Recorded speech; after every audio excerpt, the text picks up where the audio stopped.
The Montana Question. November 27, 2019 by Anna von Reitz. One of the people in Montana who has worked hard to help build the state assembly there was forced to leave Montana 7 months ago. She has continued to try to help organizing efforts there, but, because she no longer lives in the state despite still owning land and property there and has no set plan for returning, there is no basis for her to act as coordinator for Montana nor to retain state citizenship there beyond the limits of the state residency requirements. When we move from one state to another, we have to establish residency in the new state. Residency is a temporary status and does not imply that you are settling down forever and ever in that state. Ironically, most of us have unknowingly been living as residents in our own home states because we didn't know we had to record our being born there, or because we failed to actually adopt a new state when we moved. Most states have published standards for how long you can be out of state before you are no longer considered to be living in that state, and for how long you can be a visitor in a new state before declaring residency there. The key words to look for in the general session laws are living and homestead and residency.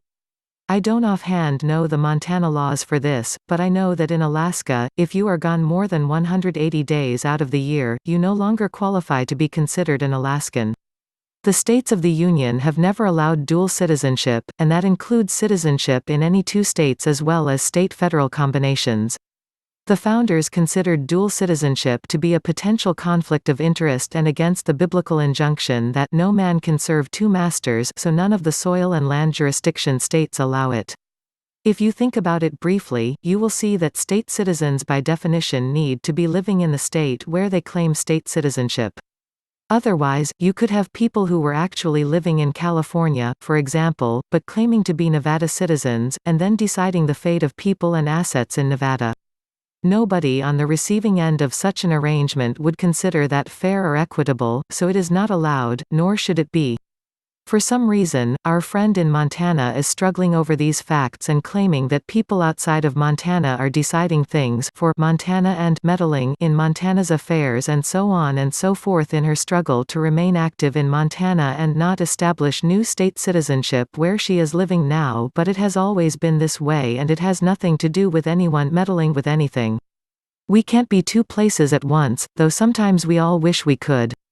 State coordinators are volunteer state citizens who have taken on the job of helping others get their political status declarations done and recorded, and who are spearheading the effort to organize their state assembly.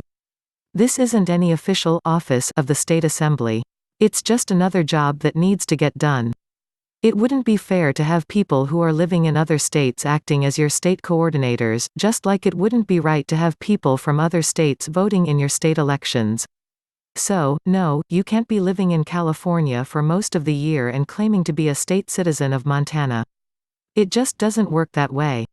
Please note, you have to live and make your permanent home in the state where you claim your state citizenship, but your state national status travels with you. In other words, I will always be a state national of Wisconsin because I was born in Wisconsin, but unless I actually live in Wisconsin, I can't be a state citizen of Wisconsin. Help support this work by visiting www.annavonreitz.com and look for the donate button. Links to this article and more can be found in the video description box.